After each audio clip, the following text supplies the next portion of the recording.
AFTV Turkish. First of all, before we get into the game, what have you made about all this, the whole drama around the helium balloons and whatever is in those balloons with the Arsenal team? It's been touched on already. Fuck the Sun, fuck the Mirror, fuck Evening Standard, fuck BBC, fuck Sky, fuck the UK press. There'll be nothing left, man. No, fuck the UK press. Do you know why? What's the biggest news story in the past 7 days, in your opinion? Brexit. The biggest news story as an Arsenal fan, in my opinion, is that banana throwing incident last Sunday.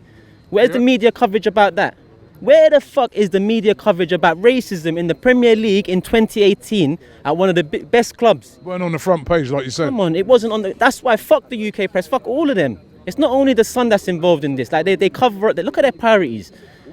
They're calling helium hippie crack. Are they mad? Do they know what crack's done to generations that's gone past? And they're calling helium hippie crack for a shock factor to get down our necks. Fuck all the UK press. But were them players right to do that, though? Were they right? You know what? Of course. I mean, it's not illegal.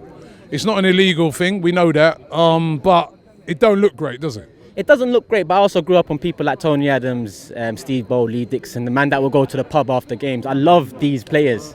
And they used to go for a drink. So in this day and age as a footballer, yes, fitness is integral. It was not as integral, like it's more integral than it was then. So yes, we look down on them incidents, but that was in the summer. And since the summer, we're 21 unbeaten. Out of 23 games this season, 21 of them unbeaten. So fuck what they did in the summer. One of the toughest of those 21 was today. Yeah. In a game that when we came, a lot of people were looking at and thinking, yeah, a piece of cake.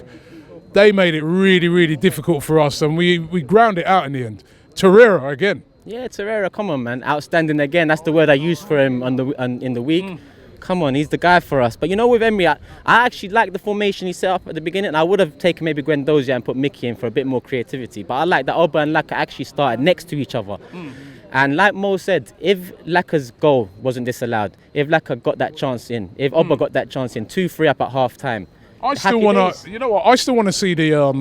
I still want to see back the disallowed. Yeah, 100%. Lacazette goal, because to me, I couldn't see why that had been given offside. I mean, it looked like their player headed it. Yeah, no, I don't know. Yeah, their player did pass it back. What Mo was saying is maybe that player passed it back because Laka was coming in from an offside position. But the rule is, if that player then takes a touch, Laka's back into play. And he hunted him down, got the ball, got the goal. And that referee was shocking today. That's another issue in English football. The referees are so poor, but I'm glad VAR's coming in next year. I'm glad we got the win today, 1-0 to the Arsenal. We ground it out, 7 points out of 9 this week. Tough games coming up though, Turkish. I mean, you look at it, Southampton away, done very poorly there over the last few seasons. Burnley, all right, we should be right against Burnley at home. They'll probably come and it'll be similar to like today. Brighton, you know, Boxing Day, that's a tough away trip. And then Liverpool away. Yeah. Tough games coming up, and we got players dropping like flies at the moment. Yeah, tough games coming up, but we've just gone through some tough games and come out the other end smiling. So it's nothing to be worried about. We move forward, we go again. We go into these games with more confidence. Every game we don't lose, we're more confident. And this week in particularly, when have we at Arsenal had a big week where we haven't lost to 2 big clubs in a week? We've got 4 points out of 6 against 2 big clubs back-to-back, whether it's back-to-back in the fixture list or whether it's back-to-back in big games. That hasn't happened for years. So we look back at this week positive. We move forward. Yes, we've got Southampton away. Yes, we've got some Burnleys and Brightons, the difficult set-up shop games. But it's not going to always be as hard as this. Like I said, at half-time, we could have been 2-3 up. It was unlucky. Laka and Oba usually bury their chances. But on another day, listen, I'm confident, I'm happy. We move forward. I'm gassed for the rest of the season, Rob. Gassed. Come on.